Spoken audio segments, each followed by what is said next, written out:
Blessings, good evening.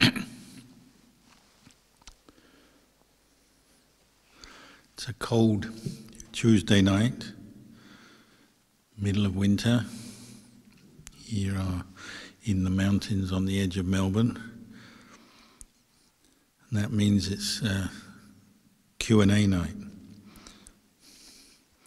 Not because it's cold, but because it's Tuesday. So, a few questions have come in. Number one, Ajahn, how do we practice Devatanusati meditation? So, quite often we talk about the different meditations in a group we call the 10 anusatis, or recollections. Sati is mindfulness, is the most common translation for that word, but quite often it's translated as recollection. Keeping in mind or bringing mind to an object.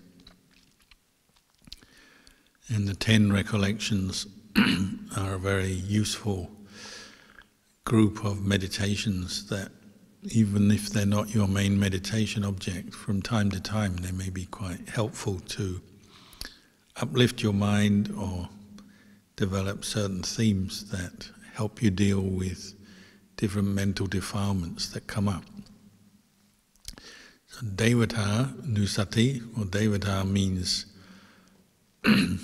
celestial being, a being born in a realm, one of the happier destinations that beings can be born into. So the normal heaven realms talked about in Buddhist cosmology, there's 6 of them. Chatu Maharajika, it's the lower one.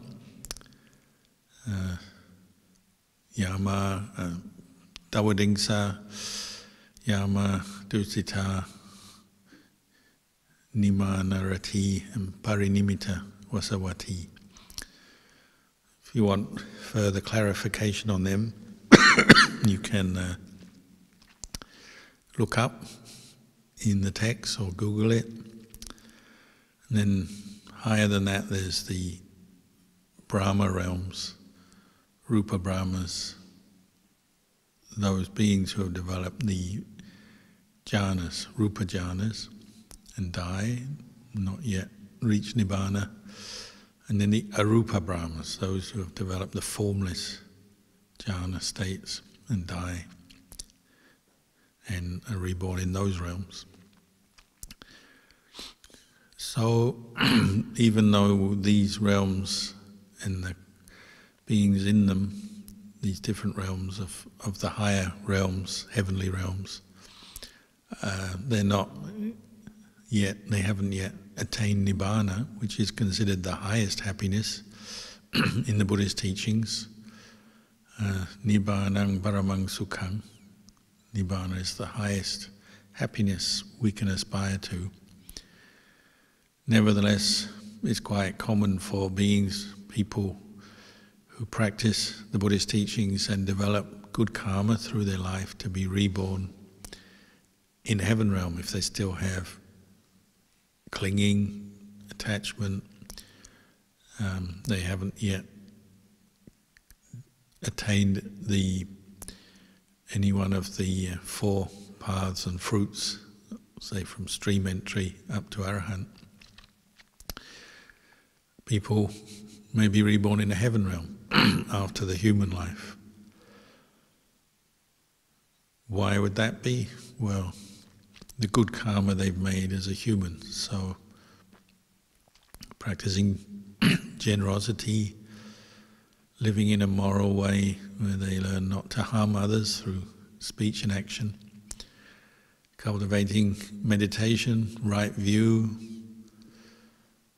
cultivating wholesome states of mind on a frequent, regular basis so that they are a really powerful conditioning force in their mind. Such people may be reborn in a heaven realm. even if they aspire to Nibbana, if they still have attachment, well, that will bring them back to more rebirth. There are even Aryapugalas, or those beings who have attained one or more of one level of the paths and fruits, the Arya paths, the noble paths, but are not yet arahants. They may be reborn in heaven. So one aspect of this meditation is recollecting these beings, that there are such things as heaven realms and heavenly beings, people who have made good karma and reborn in those realms. You don't see them. Some people who meditate may have direct experience, direct knowledge of beings reborn in heaven realms. The Buddha talked about them occasionally. Some people see heavenly beings in their meditation, or occasionally even not meditating, they still encounter heavenly beings. But of course, things that are invisible to the normal human eye, normally speaking, well, that can give rise to a lot of opportunity for misunderstanding, wrong views, attachments. Imagination can take over. Some people claim things, to have seen devas or witnessed devas, but maybe they haven't. Maybe they're deluded, misunderstanding, or maybe they're just trying to fool you or trick you. So that's one drawback with contemplating beings in other realms that you can't see. But the Buddha, particularly Theravada Buddhism, the Buddha was encouraging us to develop in this meditation the qualities that lead to rebirth in these higher heaven realms. So it's as much a meditation on developing wholesome, skillful qualities of mind, as opposed to just thinking about beings as personalities, as people, as beings, or as devas. Nevertheless, you can do that. It's not wrong to say aspire to be a heavenly being. If you haven't reached Nibbana, maybe to be reborn in a heaven realm would be considered a good thing, state of happiness, the result of good karma. But the meditation is particularly bringing you to focus on certain qualities of a deva. So the most prominent qualities of devas, in the first instance, you might say, are the qualities of hiri and ottappa, shame and fear of wrongdoing. Shame based on an understanding of what is good and bad karma, what is wholesome and unwholesome in one's mind and then in one's actions. Cultivating those qualities and reflecting on and focusing the mind, concentrating the mind on those qualities to develop them, maintain them, as opposed to the opposite, which is a lack of shame, so not caring about whether one makes good or bad karma, not interested, not caring. Or we say someone is totally shameless when they have no sensitivity to what is good and bad karma, right and wrong. In a situation they may do many evil, unskillful things. Or someone has no fear of the consequences of karma. They don't believe in it, they don't have any fear. So ahiri anottappa, no fear of the consequences of one's actions. Again, one feels like can do anything, it doesn't matter. That may be somebody who believes when you die that's the end of the story. A materialist, they believe, or a nihilist, they just believe when you die, finish. So it really doesn't matter what you do in this life. If you just want to eat, sleep and be merry, if you want to hurt other people, find your happiness at the expense of others, take advantage of others, kill others, whatever, they may feel that doesn't really matter because you will die anyway, and at the end of your life nothing further happens, end of story. But one with right view, following the Buddhist path, would develop hiri ottappa as a meditation as a reflection and even just as a reflection in daily life in different situations. Because this will keep you out of trouble, keep you cultivating right view, stop you making bad karma, ultimately help you to be happier, develop a sense of physical and mental well-being that may lead on to rebirth in the Deva realms when you die. So Hiriya Ottappa are two qualities at the center of this recollection of Devas. Another traditional teaching on the qualities of Deva, there's 5, there's Sattha. Obviously Buddhist Devas will have faith in the Buddha, the Dhamma, the Sangha, in Nibbana, in the efficacy of making good karma. So they have faith in the Buddha and the teachings of the Buddha. That's considered a quality of a Deva, so you can focus on that quality. Devas have faith, I can develop faith too. So you bring it back to your own mind, your own practice.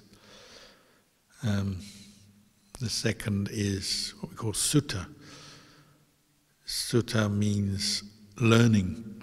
One is interested to learn, to grow in the Dhamma. One needs to hear the Dhamma and then reflect on the Dhamma, develop right view internally. But one needs to learn from experience, and that partly means listening to talks, reading, discussing the Dhamma, asking questions, listening to the answers, pondering the Dhamma.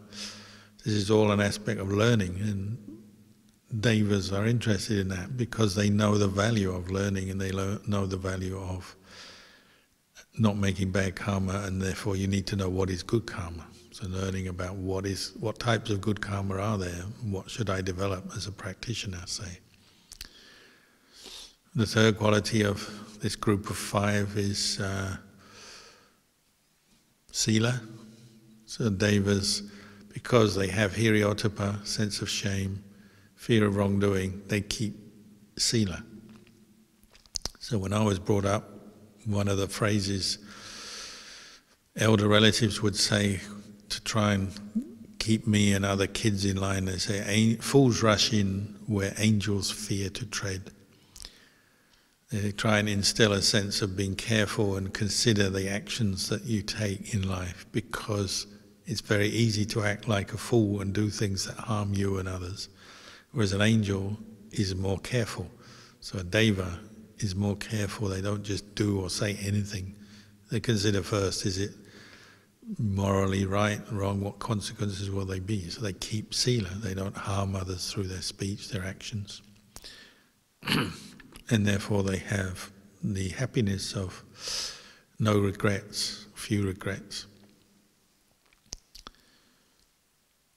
The next quality is chaka, which most simply translated, easily translated, is generosity. One knows, perhaps it's translated better as sacrifice. One can sacrifice for a good cause, so such as supporting the religion, the Buddha, the Dhamma, the Sangha, supporting Sangha, monks and nuns and those practicing the monastic life, but also sacrificing for the community, the society as a whole. One knows that, Devas, they are considered to be beings who know the value of sacrifice for others in different ways. Generosity, donations, being helpful, being kind, doing things that are good not just for oneself but for the general community. They have that quality. And the last of the qualities is panya, wisdom. All Devas will have some wisdom, otherwise they wouldn't be reborn as Devas. Just knowing the difference between good and bad karma is wisdom in Buddhist definition, and particularly knowing the way out of suffering, or if suffering has arisen, the way out of it, how to cure it, or knowing how to prevent suffering arising in your experience. Devas are good at that. They have wisdom, even though they may not be Arya Pugalas or Arahants. They will have a sharp, intuitive knowledge of what is good and bad karma, what is the path, what is not the path. in Buddhism. And that's why occasionally you get these experiences they recounted in the suttas and the commentaries of Buddhism about, or even in the modern era, recounted by teachers. Sometimes you get a deva who knows somebody is an enlightened being or an Arya Pugala, even though the deva themselves are not an Arya Pugala. Their wisdom is so sharp and their intuition is so quick. They're so quick-witted and so clear on what is good and bad karma, and they also have an insight into people's spiritual development through the brightness of their citta, because devas often can see the brightness of someone's citta. They may know someone is an arahant already, even though they're still a deva and they may be unenlightened themselves. It's possible. So devas have a lot of wisdom, understanding of the path, the way to free themselves from suffering. So one is focusing on these qualities in this meditation. And like many of the recollections, to start with you might just recollect, literally bring to mind these different qualities, think them through, in using your imagination, using information you've gained from teachings. That can have a very powerful, wholesome effect on your mind as you do that. So you're just thinking through, using thought, but it really calms the mind down and brings the mind to a very wholesome, happy place when you do it effectively. However, in the long term, you would probably reduce it down to one object, like all the meditations, the 10 recollections. So Devadhanusati may be reduced down to one of these terms, one of these Pali terms, or in your own language you recite a phrase.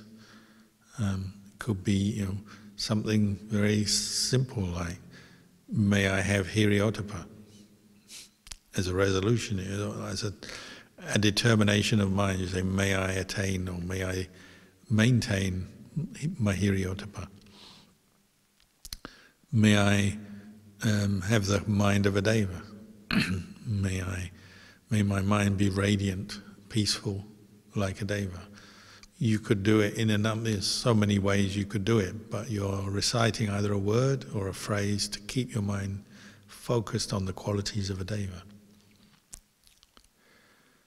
Some people are more visual, so if this would also include visualizations, I'd say. And particularly in the Mahayana tradition, and even some Theravada Buddhists will also like to visualize devas that they have known about, heard about, been taught about. So maybe somebody will visualize Indra, the Lord of the gods, because Indra is considered to be a Sotapanna. Maybe they visualize an image, maybe they've seen a statue of Indra, and they visualize that as a way to develop samadhi.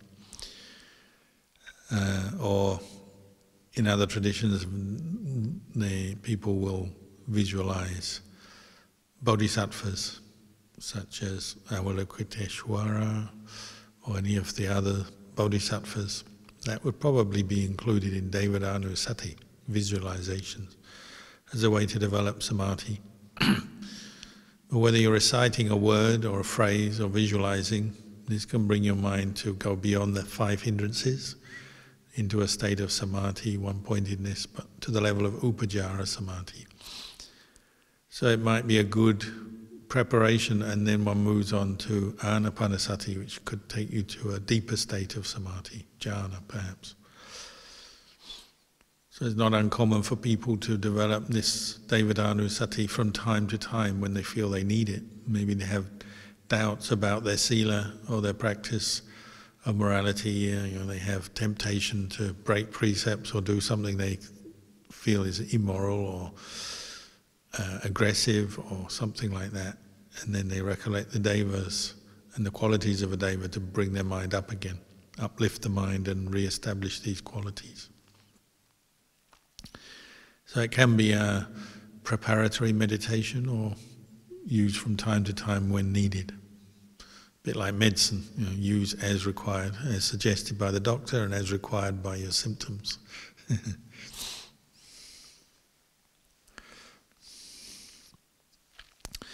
Next question. Dear Luang Por, thank you for the teachings. Why does my mind even exist? Thank you. There is a one-word answer to this. Why does the mind exist? It's avijja. When we go to the description of suffering, how suffering arises, known as dependent origination or dependent co-arising, in that the first cause for suffering is always avijja, ignorance, not knowing. Paccaya sankhara, conditions of mind, karma, karmic formations, good or bad, wholesome or unwholesome. With karmic formations as a cause, vijnana arises, consciousness. So depending on how you're defining mind here, you could say mind exists because of karma, because of ignorance. But here we're talking about the conditioned mind. If we're talking about nibbana, the nibbana is the unconditioned. And an arahant who's attained nibbana, or the Buddha, still has a mind, but it's now experiencing the unconditioned. So you might say the unconditioned mind doesn't really exist anyway, because existence implies something that is born and dies, or arises and ceases. That's the conditioned mind. So with karma as a condition, we keep the mind going. From the Buddhist teachings, particularly the Abhidhamma, but also generally the explanation of mind is that mind consists of individual mental moments of consciousness, and one moment precedes the other and is a direct cause for the next moment of consciousness to arise, like in a chain of causes. So because we keep making karma, good and bad, consciousness keeps arising, keeps going through one life, and then this process continues into new life, and that's where we get the explanation of rebirth or birth. Because we're making karma, consciousness keeps being prompted and nudged along, as it were, good and bad consciousness. But the arahant has seen through that. They've eradicated ignorance from the conditioning process, so their mind is no longer conditioned by ignorance, karmic formations. So they are with the unconditioned. And so you might say that the unconditioned mind doesn't really exist. It just is. It is just nibbana. And the arahant, having attained nibbana or reached nibbana, is no longer born again. So then their consciousness is no longer conditioned in the normal way of things, different from the ordinary unenlightened person. If you also, I don't know what angle you're coming from in this question, but also the Buddha discouraged too much speculation on what is the origin of everything, going back to the origin of the universe, or if you believe in past lives, consciousness has been born and dying for countless lives. Well, what was the original point where consciousness and ignorance came into the equation, and where did it all begin?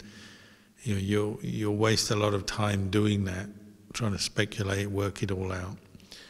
The Buddha encouraged us to focus more on, suffering in the present moment. How does it arise? How can I end it?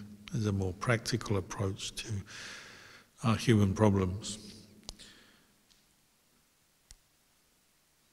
As far as the universe and the countless past lives of the Buddha himself or anyone else, he said, he followed back his own lives, countless lives, and it's just like this kind of bottomless pit. It's so far back, it's not really worth trying to find an origin point. But mind, this quality of knowing, the most important thing is it being conditioned, and by what? Good or bad karma, good or bad intentions? Is your mind with the Dhamma, or is it with ignorance? Ignorance conditioning the mind always leads to more attachment, more suffering. The Dhamma, as in the path, Eightfold Noble Path, cultivated is leading you to the unconditioned, beyond the whole karmic conditioning process. So that might be what you aspire to, and then you can get to that point where the mind, you might say, doesn't exist anymore. But I'm not a philosopher, and this isn't the place to discuss it on that level, so perhaps the most practical thing in the beginning is just, know your mind in the present moment. Is it in a wholesome state or unwholesome? Is it suffering or not? Answer that question by observing, investigating your mind, and start removing the ignorance and the unwholesome karma that can condition your mind, so the mind improves. It may one day improve to the point where it is no longer conditioned by anything. You might say it no longer exists at that point. Next question. Ajahn, some calligraphy artists seem to be able to write two different words at the same time. How would one explain this phenomenon, as the mind is understood to be only with one thing, one object at any given time? Well, I think science is kind of matching the Buddhist teachings on this nowadays, and that generally science, neuroscience and the science of the mind, psychiatry, psychology, and whatever, is kind of agreeing that the mind arises and ceases and can only have one object at a time. And when we have this thing we call multitasking, or appearing to do different things at the same time, really it's just individual moments of consciousness, but they're arising and ceasing so fast that it seems like we're doing many things, or at least two things at the same time perhaps, but it's not. It's still one thing at a time. It's just so fast you can't see the breaks between moments of consciousness. So you could do two actions with your left and your right hand. You train, that would come through training. Train to write calligraphy. Don't know which kind of calligraphy, whether it's medieval European calligraphy or Chinese calligraphy perhaps. The artist can train to use their left hand, train to use their right hand, and then train to write simultaneously. So then where is the mind at that moment? Well, it's moving quickly back and forth from each hand, from hand to hand. Probably more chance of making a mistake, but nevertheless, if they're really good at it, perhaps they can do it through great training and concentration and mindfulness and many qualities. But still, from moment to moment, the mind will only have one object. So it may be rushing between left and right, but because it's so well trained, it seems seamless, it seems very smooth transition from moment to moment, even if the person is doing two or more tasks. It could be something more mundane, like just, you see a young mother holding a baby, which they've got to feed maybe, and then they're also moving around the house talking on a phone or doing something. The mind is moving between many different objects, and it can almost seem like we say multitasking, but actually they're doing one thing at a time. It's just so fast, you don't really notice it. Or like just now, like you may be, if you're watching this through a screen, you're seeing and you're hearing. Which one is dominant is hard to pick out, isn't it? You're seeing and hearing at the same time. And maybe you also feel an itch in your leg as you move your leg. All happening at the same time. What is going on there? Are you multitasking, your mind moving from object to object, or is it you can keep two objects, juggling them away at the same time? That's something to investigate, but the normal explanation in Buddhism would be it's moment-to-moment objects of mind, but arising and ceasing very fast. And you can make use of that and train, so you can appear to do many things at the same time. Last question today. Ajahn, when you practice a super meditation, how important is it to see images of the body, such as the body as a corpse or in states of decomposition? Because in our modern society this can be seen in a negative light.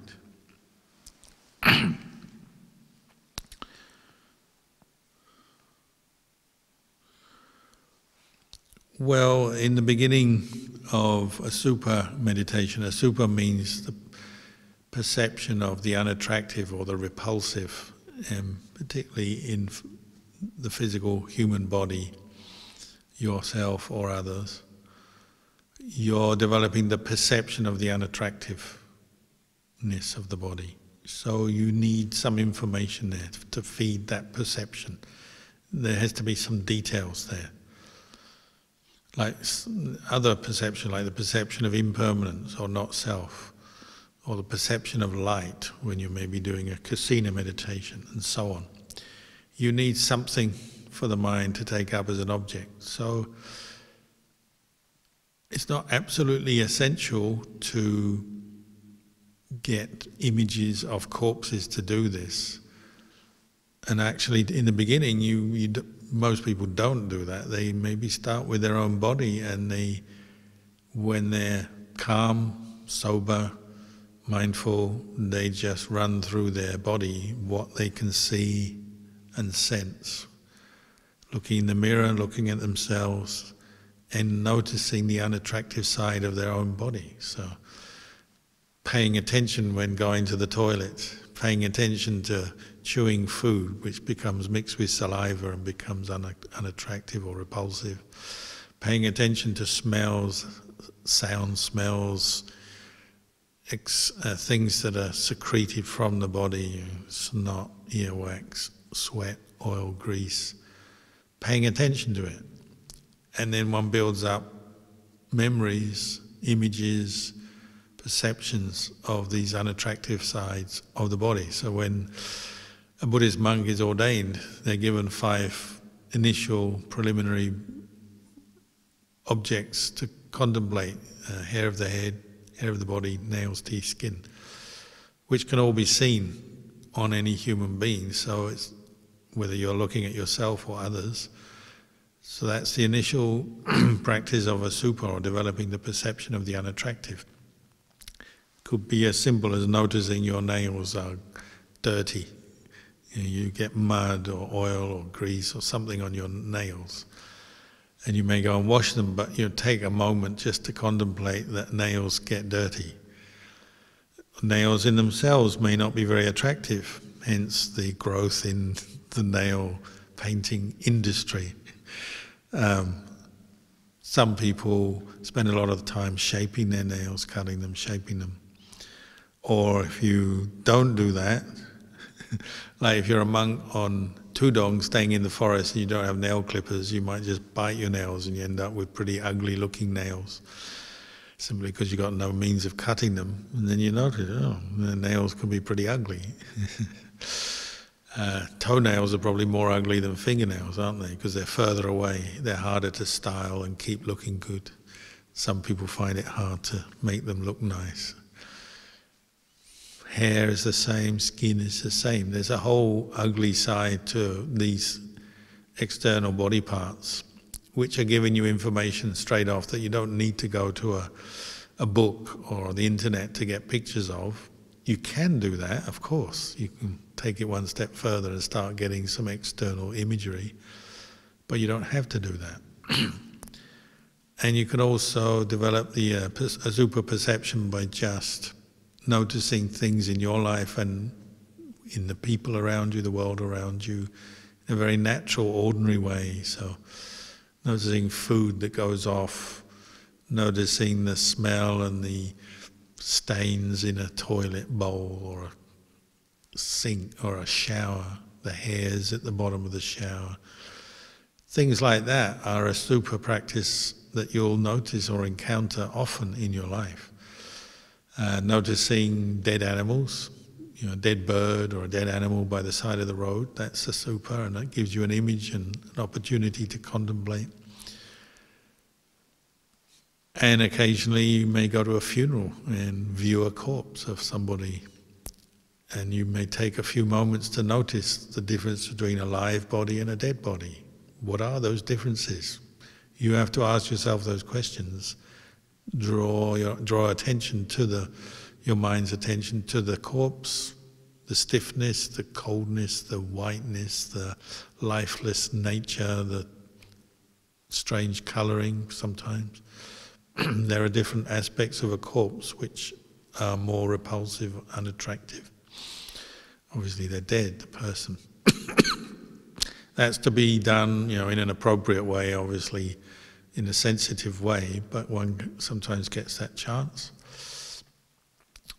And then maybe in a more private situation, one can go online and look at an image, say from an anatomical book or website about the body, the different body parts, to get familiar with the 32 parts of the body, what they look like, their functions, what they look like, and then even look at, sometimes there are videos of autopsies or body dissection, educational kind of videos, they're available. One can do that at the right time, in the right way, or maybe away from other people. If you're in a Buddhist country, it's a bit easier, and people understand. Sometimes people meditate on the unattractiveness of the body, and monks, we go to autopsies. Corpses are brought into monasteries, and so sometimes you can meditate all night next to a corpse that's waiting cremation. Or occasionally, very occasionally, corpses are brought into the forest and buried in shallow open graves, and monks go and contemplate next to them. But that will happen in a Buddhist country where there's a general, at least some understanding of why monks are interested in this as an educational thing or as part of their meditation practice. But even in a non-Buddhist country, you can probably find all the information, the images, the videos, as well as information from parts of our daily life. You can find a lot of information that will help develop perceptions of the unattractiveness of the body. And of course, sometimes you take fairly simple perceptions based on images, pictures, or memories of your own body or other people's body, draw them into your mind, and when your mind is calm and concentrated and samadhi arises, sometimes those images develop themselves, like they come up themselves from memory. Sometimes one can even have like a little movie going on in the mind when the mind is in samadhi. Perhaps it's based on past memories from past lives, as some monks will have. I know they've had spontaneous asupa nimittas emerge. They say, well, this is not somebody I've seen or some image I've seen in this life, so they're assuming it's maybe coming from past life. And it can be a very profound, sobering image that arises, that their mind focuses on, gives rise to a strong sense of dispassion, disenchantment, and can be taken up as an image that leads on to deep insight, leads on to the arising of Maggaphala Nibbana. It's possible. So sometimes these images arise spontaneously or based on previous memories, but then arising during samadhi, and one sees them very clearly. And when the mind is peaceful, one can experiment, investigating internally your own body and see what happens. And when you'll notice when your mind is very calm, concentrated, maybe you see your own body in full technicolor, and you have very clear images of your own body to counter the images of the attractiveness, which is what we're normally remembering and thinking of and interested in, our own body and the bodies of others as attractive. It's not easy to focus your mind on the unattractive, the unbeautiful, the smelly, the decaying, the decomposing, say, of a corpse. It's hard to stay with that unless your mind is very peaceful and in a state of samadhi, calm. So in the beginning one tends to go slowly as one develops this perception, but over time, maybe as concentration arises, one can stay with those images longer and they're more profound, and one can have a very clear images of one's own body. Or then later on, when one's more skilled, one can develop images of other people. But in the beginning, generally you are encouraged to stay within your own body, because you think of other people, it's very easy for the mind to fall back into lust again, especially images of the opposite sex. If you're cultivating your super sanya, your super perception, and you think of the opposite sex, a woman if you're a man, or a man if you're a woman, depending on your sexual orientation. When you focus on the image of somebody who would normally bring up lust or desire for you, you may be working to bring up the asuppa image, but it may fail, and your whole meditation may turn into lust or sexual desire, say, sexual fantasy. So be careful. One goes slowly and stays within your own body to start with until you're very familiar with it, and then maybe bring up the images of others. But when it's successful, then maybe you are able to focus your perceptions of other people as unattractive, maybe one part of their body, the hair or the skeleton or the blood or the flesh or some part of the body. You can apply that perception to this person you meet, and it can bring you a great sense of dispassion, coolness of mind. Mindfulness remains strong, and it can help remove a lot of delusion from your mind as you contemplate in this way.